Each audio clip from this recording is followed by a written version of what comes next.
जय Hind dear friends. आज है 11 अगस्त 2026 और 11 अगस्त 2026 को जितने भी करेंट अफेयर्स के क्वेश्चन बनेंगे उनको कवर करेंगे। आप देख रहे हैं भारत का वह यूट्यूब चैनल जहां पर डेली दिन भर के सबसे अधिक करेंट अफेयर्स आपके सामने लाते रहते हैं। आज का पहला क्वेश्चन है, वर्तमान वर्ष में दिल्ली मेट्रो ने कितने प्रतिशत समयबद्धता दर्ज की है? ए 98.50, बी 99.25, सी 99.95, डी 97.75। तो डियर स्टूडेंट, इसका जो सही आंसर है वह है 99.95%। दिल्ली मेट्रो रेल निगम ने ट्रेन परिचालन की समयबद्धता और विशेषता में बहुत अच्छा रिजल्ट है इसका कि ये 99.95% समयबद्धता दर्ज की है। अब ये समयबद्धता क्या है? मतलब समय पर चलना। 100 में से 99.95 बार वह समय पर चल रही है, लगभग हमेशा समय पर चल रही है। तो एक बहुत अच्छी चीज़ है। और सबसे व्यस्त कॉरिडोर पर ट्रेनों के बीच न्यूनतम 2 मिनट का अंतराल होता है, 2 मिनट लेट से चल रही है, बाकी सभी जगह सही समय पर चल रही है। ठीक है। वर्तमान दिल्ली मेट्रो 12 लाइनों और 303 स्टेशनों के साथ 416 किलोमीटर से अधिक नेटवर्क पर डे संचालित होता है। दिल्ली मेट्रो भारत का सबसे बड़ा ड्राइवर लेस मेट्रो नेटवर्क बन गया है, जो करीब 29% नेटवर्क पर संचालित है। ठीक है डियर स्टूडेंट, समय पर चल रही है दिल्ली मेट्रो। आगे बढ़ते हैं। अगला क्वेश्चन है, अंतर्राष्ट्रीय अंतरिक्ष स्टेशन पर भारतीय तिरंगा हाथ में लेकर भारत को स्वतंत्रता दिवस की शुभकामना देने वाले अंतरिक्ष यात्री किस देश के थे? बहुत महत्वपूर्ण सवाल, double IMP question. A America, B रूस, सी फ्रांस, डी जापान। इसका जो सही आंसर है डियर स्टूडेंट वो है रूस। भारत का 80वां स्वतंत्रता दिवस 2026 में मना रहा है, इसलिए अंतरिक्ष यात्रियों ने अपने हाथ में तिरंगा रखा और भारत को शुभकामनाएं दी। प्योत्र द्रुपदेव ने भारतीय जनता के लिए शांति और समृद्धि की कामना की, तो वहीं पर अन्ना किकियाना ने भारत के गगनयान मिशन में भारत रूस सहयोग को रेखांकित किया। राकेश शर्मा 1984 में अंतरिक्ष की यात्रा करने वाले पहले भारतीय बने थे। भारत और रूस अंतरिक्ष सहयोग की शुरुआत 1975 में आर्यभट्ट उपग्रह के प्रक्षेपण से हुई थी। आपको बता दें कि यहाँ पर जो अंतरिक्ष यात्री थे एंड्री फेक्वेन ने संदेश दिया, भारत रूस की मित्रता अमर रहे। इस प्रकार ऐसा पहली बार हुआ है जब किसी देश ने भारत की स्वतंत्रता की बधाई तिरंगा के साथ अंतरिक्ष में दिया है, और वह देश है रूस। अगला क्वेश्चन, 9वीं वर्ल्ड यूथ ट्रांसलेशन चैंपियनशिप की अंडर 31 स्पर्धा में स्वर्ण पदक किस भारतीय जोड़ी ने जीता है? ए एम फेरेनेका और एफ कटुसिच, बी जेहान और जेड वांग, सी सांगनिक राय और सायंतन कुसारी, डी सांगनिक राय और एम फेरेनेका। तो डियर स्टूडेंट, इसका जो सही आंसर है वो है सांगनिक राय और सायंत कुसारी। आपको बता दें, वर्ल्ड यूथ ट्रांसलेशन चैंपियनशिप का कौन सा संस्करण आयोजित किया गया था? तो ये 9वां संस्करण था। ठीक है, 9वां संस्करण था। कहाँ पर आयोजित किया गया? तो याद रखिएगा, वर्ल्ड यूथ ट्रांसलेशन चैंपियनशिप का आयोजन 2026 में चीन के हेफेई में आयोजित किया गया था। क्वेश्चन ये बनता है कि भारतीय जोड़ी ने कौन सा पदक जीता है? तो भारतीय जोड़ी ने स्वर्ण पदक जीता है। ये प्रतियोगिता 31 अंडर 31 मतलब 31 साल के अंदर वालों के लिए थी। इनका नाम है प्रतियोगिता जीतने वाले सानिक राय और सायंत कुसारी। ठीक है। अब क्वेश्चन ये बनता है कि आखिर सांगनिक राय और सायंत कुसारी ने जो प्रतियोगिता जीती किस खेल से संबंधित है? जब इसे तो हम ज्ञान दे रहे हैं, लेकिन आपको बताएगा किस खेल से संबंधित है। हाँ, याद रखिएगा, यह ताश का खेल है। कौन सा खेल है भैया? ये ताश का, रमी जैसे होता है ना, वैसे ही ताश का खेल है ये। ठीक है। इसमें इसी ताश प्रतियोगिता का जो आयोजन हुआ, इसमें रजत पदक जीता है क्रोएशिया की जोड़ी ने, और कहाँ से पदक जीता है? चीन की जोड़ी ने। ठीक है, ताश का एक बौद्धिक खेल है। बात ताश के खेल की आइए, तो इससे पहले एक टूर्नामेंट हुआ था, सरपदम सिंघानिया ब्रिज टूर्नामेंट, फरवरी में। ठीक है, वो भारत में हुआ था और कानपुर के AK सिन्हा और किस्कुम भट्टाचार्य प्रथम रहे थे। एक प्रतियोगिता हुई थी all India open national ranking point bridge tournament. ये ब्रिज टूर्नामेंट ये सभी ताश के खेल हैं। फरवरी में आयोजित हुआ। नागपुर के संदीप थ्रगात और सुभाष गुप्ता प्रथम रहे थे। 9वीं ऑल इंडिया ब्रिज चैंपियनशिप अप्रैल मई में हुई थी। कोलकाता के सुमित मुखर्जी, संतन कुसारी, सांगनिक राय, इसकी टीम प्रथम स्थान पर रही थी। 5वीं एशिया कप ब्रिज चैंपियनशिप, देखो ये 9वीं ऑल इंडिया ब्रिज चैंपियनशिप है और अगली है 5वीं एशिया कप ब्रिज चैंपियनशिप। ये जून में आयोजित हुई थी और गोवा, भारत ने 3 रजत और 1 कांस्य पदक जीता था और ये आयोजन कहाँ पर हुआ था भैया? गोवा में हुआ था। इसमें भारत ने 3 रजत और 1 कांस्य पदक जीता था। एक प्रतियोगिता हुई HCL फ्रेंडशिप पेयर्स, ये प्रतियोगिता गोवा में हुई। अरुण बाबट, अजय खेर ने स्वर्ण पदक जीता। 9वीं विश्व युवा ट्रांसलेशन ब्रिज चैंपियनशिप, ये अभी हाल ही में चीन में आयोजित हुई है और इसमें भारतीय जोड़ी सांगनिक रॉय और सयंतन कुसारी ने स्वर्ण पदक जीता है। तो ताश से संबंधित जो खेल है वो खेल प्रतियोगिता है, मैंने आपको बता दिया। ये क्वेश्चन इंपॉर्टेंट हो सकते हैं, इनको नोट डाउन करिएगा। देखिए, जब भी आप अगर करंट अफेयर्स पढ़ते हैं तो आप पेन कॉपी लेकर के बैठे, नोट डाउन करते रहें। अपने से बनी हुई नोट से ही ब्रह्मास्त्र होती है। अगला क्वेश्चन है, विश्व एथलेटिक्स अंडर 20 चैंपियनशिप में हाई जंप में पदक जीतने वाले पहले भारतीय कौन बने हैं? ए आशीष यादव, बी शहनवाज खान, सी बसंत कुमार मेघवाल, डी नीरज चोपड़ा। तो देखिए भैया, नीरज चोपड़ा तो भाला फेंक वाले खिलाड़ी हैं, तो हम बात कर रहे हैं हाई जंप की। तो हाई जंप में पदक जीतने वाले पहले भारतीय बन गए हैं, कौन बने भैया? बसंत कुमार मेघवाल। बसंत कुमार मेघवाल पुरुषों की हाई जंप 2.21 मीटर की व्यक्तिगत सर्वश्रेष्ठ छलांग लगाकर रजत पदक जीता है।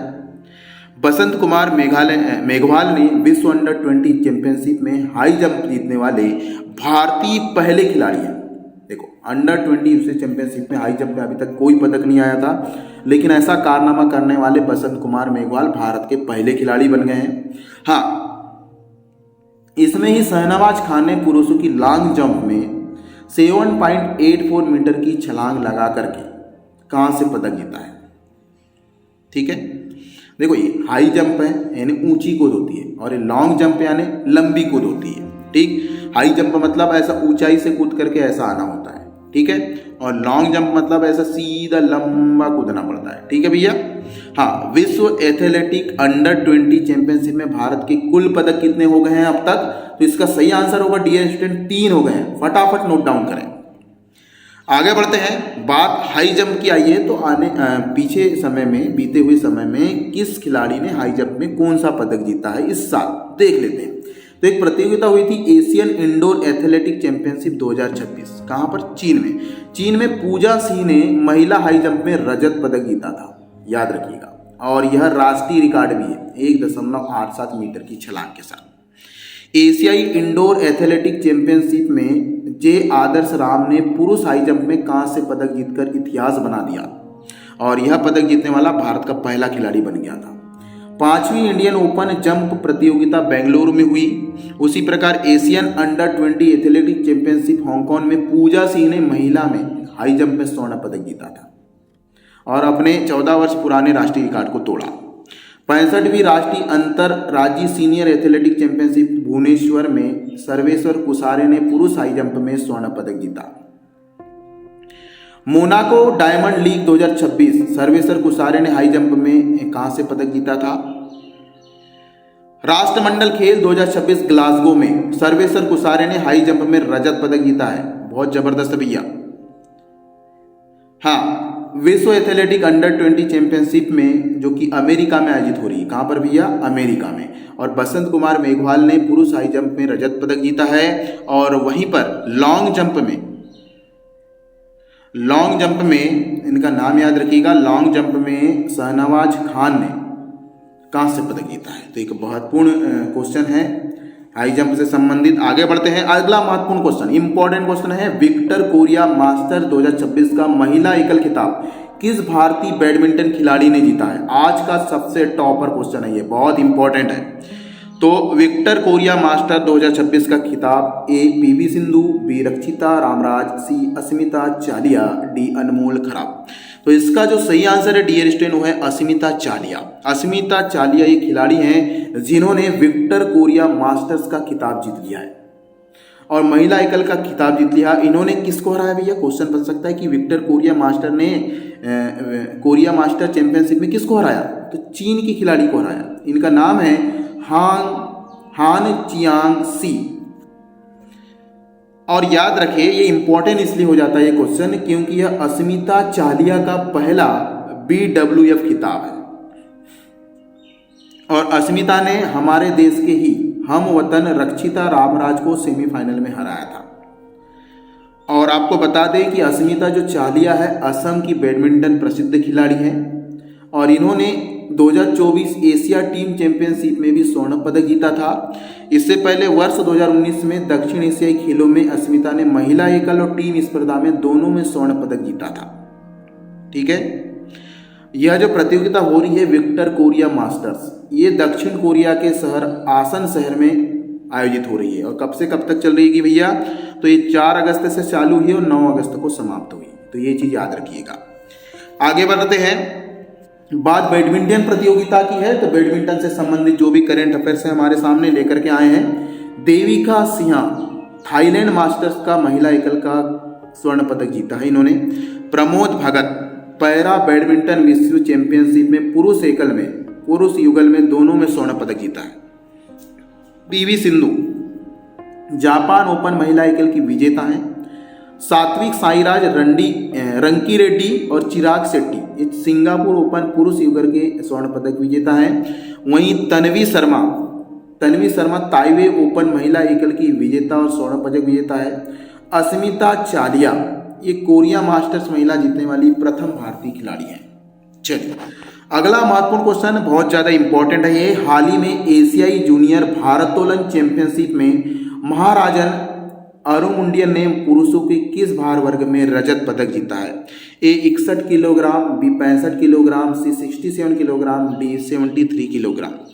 तो याद रखिएगा भारोत्तोलन की बात आती है तो इसे वेट लिफ्टिंग कहा जाता है। क्या कहा जाता है? Weight lifting. और वेट लिफ्टिंग 65 किलोग्राम वर्ग में एशियाई जूनियर भारोत्तोलन में, ठीक है, इनका नाम है महाराजन अरुमुंगपंडियन। ये ताशकंद उज्बेकिस्तान में आयोजित हुई थी यह प्रतियोगिता एशियन जूनियर भारोत्तोलन अर्थात वेट लिफ्टिंग प्रतियोगिता। इसमें भारत के खिलाड़ी हैं महाराजन अरुमंडियन। इन्होंने पुरुष के 65 किलोग्राम वर्ग में रजत पदक जीता है। इन्होंने कुल 285 भार उठाया है। स्नेच महाराजा ने स्नेच में 128 किलोग्राम भार उठाया था। ठीक है, स्वर्ण पदक जीते हैं। हाँ, अब इस प्रतियोगिता में स्वर्ण पदक किसने जीता है भैया? तो स्वर्ण पदक जीता है वियतनाम के हुआंग थान ने 291 किलोग्राम वजन उठा करके स्वर्ण पदक जीत लिया। बात आई है वेट लिफ्टिंग की, तो वेट लिफ्टिंग से संबंधित जो करंट अफेयर्स है उनको देख लेते हैं। देखो, ग्लासगो कॉमनवेल्थ गेम हुए, उसमें विभिन्न खिलाड़ियों ने स्वर्ण पदक जीते हैं। उसमें हमारे वेट लिफ्टर ने भी बहुत सारे स्वर्ण पदक जीते हैं, जैसे मीराबाई चांद महिला वर्ग 48 किलोग्राम वर्ग में स्वर्ण पदक जीता है इन्होंने। हरजीत सिंह कौर ने महिला वर्ग 69 किलोग्राम वर्ग में रजत पदक जीता है। वहीं वल्लूरू अजय बाबू ने पुरुषों के 79 किलोग्राम वर्ग में रजत पदक जीता है। वहीं चैनबाब श्रीकांत सिंह ने पुरुषों के 60 किलोग्राम वर्ग में रजत पदक जीता है। राजा मुथुपंडी ने पुरुषों के 65 किलोग्राम वर्ग में रजत पदक जीता है। वहीं ज्ञानेश्वरी यादव ने महिलाओं के 53 किलोग्राम वर्ग में रजत पदक जीता है। वहीं लवप्रीत सिंह ने पुरुषों के 110 किलोग्राम हेवी वेट वर्ग में रजत पदक जीता है। और विद्या रानी देवी ने महिलाओं के 58 किलोग्राम वर्ग में कांस्य पदक जीता है। तो इन खिलाड़ियों का नाम और किस वर्ग में इन्होंने कौन सा पदक जीता है इनको याद रखना है, एग्जाम की दृष्टि से इंपॉर्टेंट है। आप हमारे चैनल का PDF अगर आपको चाहिए तो आप हमारे YouTube पेज है जिसका नाम है डेली करेंट अफेयर्स, हमारे चैनल का भी नाम है फेसबुक में और व्हाट्सएप में यूट्यूब में भी डेली करेंट अफेयर्स आप सर्च करेंगे तो वहाँ पर आ जाइएगा। चैनल को सब्सक्राइब कर लीजिएगा, डेली करेंट अफेयर्स आपको मिल जाएंगे और इसकी PDF आपको फेसबुक पेज में मिलेगी। अगला क्वेश्चन है, भारतीय नौसेना और अमेरिकी नौसेना का संयुक्त एक्सप्लोसिव ऑर्डिनेंस डिस्पोजल अभ्यास 2026 आयोजित किया जा रहा है। कहाँ पर? A Visakhapatnam, B Kochi, C Mumbai, D Chennai. तो डी स्टूडेंट इसका सही आंसर है कोच्चि। अभी एक्सप्लोरेसिव ऑर्डिनेंस डिस्पोजल अभ्यास 2026 ये आयोजित हो रहा है कोच्चि में। ठीक है, इसका स्थल है दक्षिणी नौसेना कमान कोच्चि। आयोजन का जो गति है 10 से चालू हो चुकी है, 14 अगस्त तक चलेगी। यह 5 दिवसीय द्विपक्षीय अभ्यास है और 2025 से यह अभ्यास शुरू हो चुका है। हम अमेरिका के साथ एक्सप्लोसिव ऑर्डिनेंस डिस्पोजल अभ्यास करते हैं। 2026 संस्करण है इसका और यह 8वां संस्करण है। 2026 में कौन से नंबर का युद्धाभ्यास है यह? तो ये डिस्पोजल जो युद्धाभ्यास है 8वां है और हम अमेरिका के साथ करते हैं। ये दोनों पॉइंट याद रखें डियर स्टूडेंट। कहां पर आयोजित हुआ था? तो दक्षिणी कमान कोच्चि में। बात अभ्यास की आई है तो इससे पहले खंजर हमने फरवरी में किया, भारत और किर्गिस्तान के बीच में। कहां पर किया भैया? तो ये असम में किया गया, मिसामारी में। वहीं मिलन 2026 ये किसके साथ करते हैं हम? तो 74 देशों की नौसेना इसमें शामिल होती है। इस बार आयोजन विशाखापट्टनम में हुआ फरवरी में और ये बंगाल की खाड़ी में नौसैनिक अभ्यास था। धर्म गार्जियन हम करते हैं युद्धाभ्यास जापान के साथ। कब हुआ? ये फरवरी में ही हुआ था, 24 फरवरी से 9 मार्च के बीच में। कहाँ पर हुआ था? चौबखिटिया उत्तराखंड में। थल सेना का युद्धाभ्यास है ये। ये वज्र प्रहार भी फरवरी में हुआ, उत्तर और अमेरिका के बीच में होता है और इस बार हिमाचल प्रदेश के बकहोल में आयोजित हुआ। एक है पेसेक्स, भारत और नीदरलैंड के बीच में पेसेक्स हुआ कोच्चि के पास मई में। और वहीं पर प्रगति 2026, प्रगति हमने भारतीय सहित 13 देश इसमें शामिल थे। यह आयोजन हुआ था प्रगति उमरोई मेघालय में, बहुराष्ट्रीय सैन्य अभ्यास था। पेसेक्स फिर से हुआ जुलाई में भारत और जापान के साथ। ये मुंबई तट पर नौसैनिक अभ्यास था। और ऑपरेशन साउथर्न रेडनेस 26 ये आयोजित हुआ, 27 देश इसमें शामिल थे, कोच्चि में आयोजित हुआ। तो ये थे कुछ कहना चाहिए युद्धाभ्यास जो कि एग्जाम की दृष्टि से इंपॉर्टेंट है। आगे बढ़ते हैं डियर स्टूडेंट। अगला क्वेश्चन है जीवन रक्षक एवं आवश्यक दवाओं की 8 मीट्रिक टन खेप हाल ही में किस देश में भेजी गई है? A Nepal, B Bolivia, C Brazil, D Chile. महत्वपूर्ण क्वेश्चन डियर स्टूडेंट। तो ये हमने जीवन रक्षक दवाओं की जो खेप भेजी है बेटा, ये भेजी है बोल्विया को। और कितनी भेजी है? 8 मीट्रिक टन भेजी है। बोल्विया का देश का उद्देश्य है कि बोल्विया की सार्वजनिक स्वास्थ्य सेवाओं को मजबूत करना। बात है बोल्विया की और इसे अगस्त में भेजा गया है। अगर बोल्विया की अगर हम बात करें तो दक्षिण अमेरिका में स्थित एक देश है और यहाँ की राजधानी सुक्रे है। ये संवैधानिक राजधानी है और प्रशासनिक राजधानी है लापाज। 2 राजधानी है इसकी। शीर्ष नेता यहाँ के राष्ट्रपति होते हैं और बोलिविया के राष्ट्रपति हैं रोड्रिगो पाज परेरा। यहाँ की मुद्रा है बोलिवियानो यहाँ की मुद्रा है। अब चलते हैं मैप की ओर। ये आप देख सकते हैं दक्षिण अफ्रीका और दक्षिण अमेरिका में बोलिविया यहाँ पर स्थित है। हमारा देश भारत से ये इतनी दूर पर स्थित है। अब इसके उत्तर पूर्व में ब्राज़ील है, दिख रहा होगा पूरा ब्राज़ील वाला एरिया है। उत्तर पूर्व में पूरा ब्राज़ील है, बहुत बड़ा है, ठीक है। और पेरू पश्चिम में, उत्तर पश्चिम कह सकते हैं, पेरू आप देख सकते हैं ये उत्तर पश्चिम में है ये, ठीक है। चिली दक्षिण पश्चिम, चिली भी आप देख सकते हो, ये लंबा देश चिली, ठीक है। और साथ में अर्जेंटीना भी आपको दिख रहा होगा, ये अर्जेंटीना है। और पैराग्वे। तो इतने देश के साथ अपनी सीमा बनाने वाला देश है बोलिविया। इससे पहले हमने मेडागास्कर में हमने दवाओं का खेप भेजा था क्योंकि चक्रवात प्रभाव के कारण यहाँ पर 12 टन चिकित्सा सहायता हमने भेजी थी। वहीं पर ईरान को हमने भेजा था मार्च में। ईरानी रेड क्रिसेंट को जीवाश्म रक्षक दवाएं भेजी गई थी। अफगानिस्तान को भी हमने भेजा, काबुल में 2.5 टन आपातकालीन दवाएं भेजी गई। हम कांगो में ने भी भेजा, कांगो में इबोला वायरस को प्रकोप को शांत करने के लिए चिकित्सा दवाएं भेजा हमने। अफ्रीका में भी भेजा है हमने, 43 टन चिकित्सा सहायता भेजी है। और वेनेजुएला में अभी हाल ही में भी भेजा है हमने। ऑपरेशन अमिस्ताद चलाया गया था यहाँ पर। कौन सा ऑपरेशन अमिस्ताद किस देश के लिए चलाया गया था? वेनेजुएला के लिए। हमने जुलाई में इबोला वायरस के लिए केन्या को भी भेजा है भैया, केन्या को भी भेजा है। और बोलिविया को अभी हाल ही में जीवन रक्षक दवाएं भेजी है। तो ये सभी इंपॉर्टेंट पॉइंट एग्जाम की दृष्टि से इंपॉर्टेंट है। क्वेश्चन बोल देगा कि अमिस्ताद जो अभियान चलाया था भारतीयों ने किस देश के लिए चलाया था? वेनेजुएला के लिए। अगला क्वेश्चन है राष्ट्रीय हथकरघा डिजाइनर सम्मेलन 2026 का आयोजन कहाँ किया जा रहा है? महत्वपूर्ण क्वेश्चन है ये। ए मुंबई, बी नई दिल्ली, सी जयपुर, डी अहमदाबाद। तो डियर स्टूडेंट, राष्ट्रीय हथकरघा डिजाइनर सम्मेलन का जो आयोजन है नई दिल्ली में हो रहा है। 10 अगस्त 2026 को नई दिल्ली में किया जाएगा। सम्मेलन को कपड़ा मंत्रालय द्वारा आयोजित कर रहे हैं और कपड़ा मंत्रालय की सचिव है नीलम सवीस राव ने सम्मेलन का उद्घाटन किया। बात कपड़ा की आई है तो इससे पहले राष्ट्रीय कपड़ा मंत्रियों का सम्मेलन हो चुका है गुवाहाटी में। भारत टेक्सटाइल 2026 का आयोजन हुआ नई दिल्ली में। दुनिया का सबसे बड़ा कपड़ा सम्मेलन था ये। राष्ट्रीय हथकरघा दिवस समारोह आयोजित हुआ था 7 अगस्त को और राष्ट्रीय हथकरघा डिजाइनर सम्मेलन का आयोजन 10 अगस्त को नई दिल्ली में आयोजित हुआ। तो ये कपड़ा मंत्रालय से और उनके आयोजन से संबंधित महत्वपूर्ण पॉइंट था, हमने आपको बताया। चलिए अगला क्वेश्चन है 8 अगस्त 2026 को ब्रिक्स प्रतिस्पर्धा प्राधिकरण के प्रमुखों की बैठक की मेजबानी किसने और कहाँ की? सेबी मुंबई, बी भारतीय प्रतिस्पर्धा आयोग CCI उदयपुर, सी RBI जयपुर, डी नीति आयोग नई दिल्ली। तो देखो अभी बेटा, ब्रिक्स की प्रतिस्पर्धा प्राधिकरण की प्रमुखों की बैठक हुई, कहाँ पर हुई? दो क्वेश्चन बनता है। तो ये संपन्न हुई थी उदयपुर में और इसमें भारतीय प्रतिस्पर्धा आयोग अर्थात CCI ने अध्यक्षता की। 8 अगस्त को यह आयोजन हुआ था उदयपुर राजस्थान में। ठीक है, मुख्य विषय था कि बैठक में नवीनीकरण ऊर्जा बाजारों में निष्पक्ष प्रतिस्पर्धा को आगे बढ़ाया जाए। ठीक है, CCI की अध्यक्ष बैठक में रवनीत कौर ने उद्घाटन भाषण दिया। आपको बता दें कि 2026 में ब्रिक्स देशों की मेजबानी और अध्यक्षता कर रहा है भारत देश। बात ब्रिक्स देशों की आई है तो ब्रिक्स देशों के न्याय मंत्रियों और वरिष्ठ अधिकारियों की बैठक संपन्न हुई गांधीनगर गुजरात में। रोजगार कार्य समूह की बैठक, ब्रिक्स के रोजगार कार्य समूह की बैठक तिरुवनंतपुरम केरल में हुई।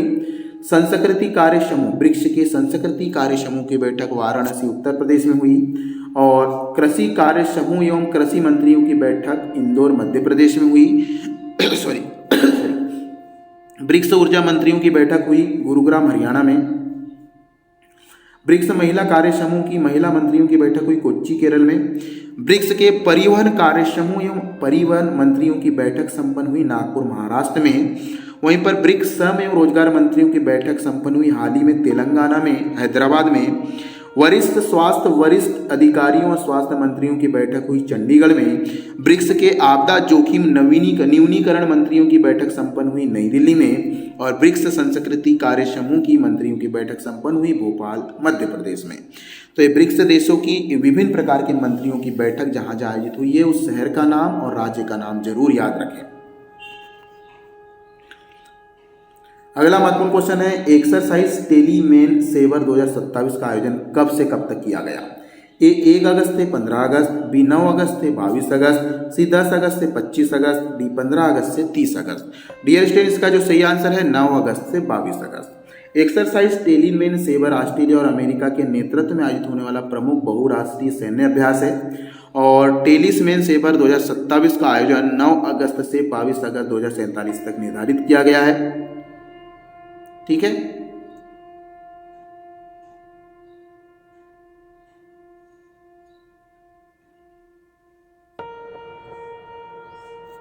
अगला क्वेश्चन, हाल ही में राष्ट्रपति का चिन्ह अर्थात प्रेसिडेंट कलर पुरस्कार किस पुलिस को प्रदान किया गया है? महत्वपूर्ण क्वेश्चन है, इंपॉर्टेंट है।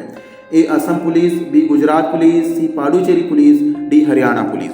तो प्रेसिडेंट कलर पुरस्कार इस बार दिया गया पांडुचेरी पुलिस को। 9 अगस्त 2026 को राष्ट्रपति कलर पुरस्कार से सम्मानित किया गया है पुडुचेरी पुलिस को। यह समारोह गोरीमेडू स्थित पुडुचेरी सशस्त्र पुलिस मैदान में दिया गया। आपको बता दें पुडुचेरी पुलिस सम्मान पाने वाला 18वां राज्य केंद्र शासित प्रदेश है। इससे पहले अगर बात करें 2026 में तो उड़ीसा पुलिस को भी प्रेसिडेंट कलर पुरस्कार मिल चुका है। सिक्किम पुलिस को भी गंगटोक में प्रेसिडेंट कलर पुरस्कार मिल चुका है।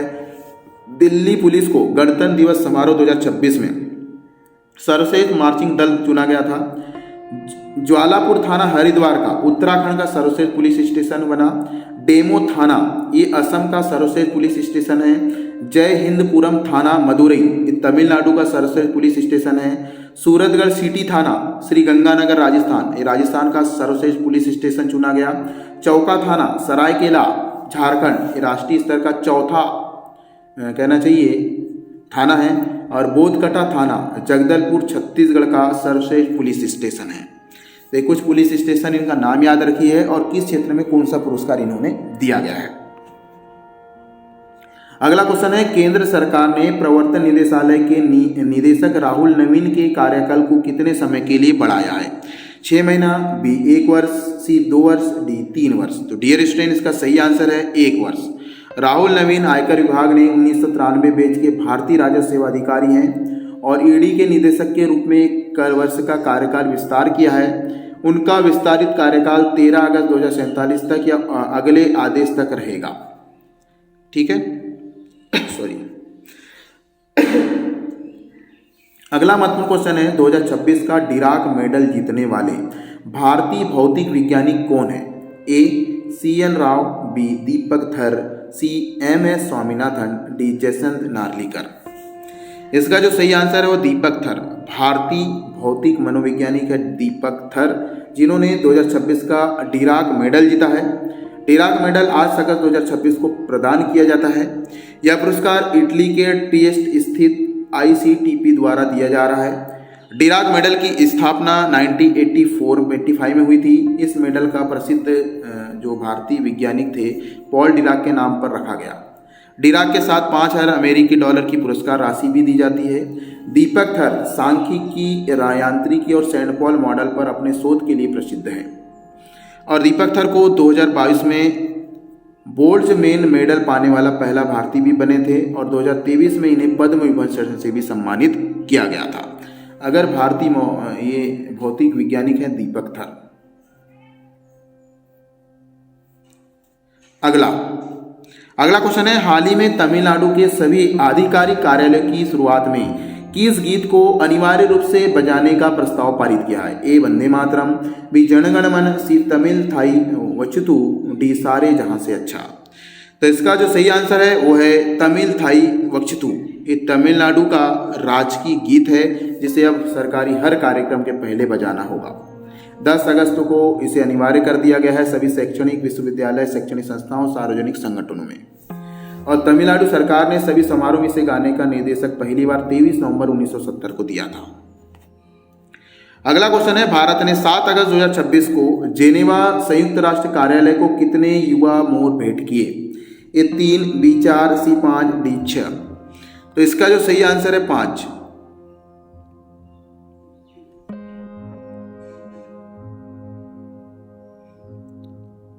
चलिए याद रखिएगा, भारत ने 7 अगस्त 2026 को जेनेवा स्थित संयुक्त राष्ट्र कार्यालय को 5 युवा मोर भेंट किए हैं। ये 4 नीले रंग के मोर हैं, एक दुर्लभ सफेद रंग का मोर इसमें शामिल है क्योंकि भारत का जो राष्ट्रीय पक्षी है वो मोर है। आज के करंट अफेयर्स यहीं पर समाप्त होते हैं। चलिए कल के करंट अफेयर्स का रिवीजन करते हैं। 10 अगस्त करंट अफेयर्स, विश्व आदिवासी दिवस 2026 की थीम क्या थी? इसका सही उत्तर है स्वदेशी दवाइयों का सम्मान, जीवन और स्वास्थ्य की सुरक्षा।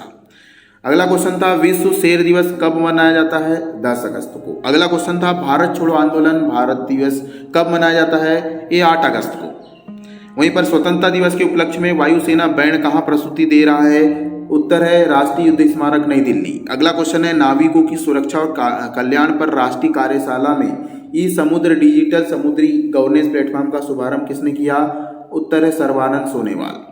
अगला क्वेश्चन है, कॉमनवेल्थ गेम में रजत पदक जीतने वाले खिलाड़ियों को उत्तर प्रदेश सरकार कितनी पुरस्कार राशि देती है? सही उत्तर है 75 लाख।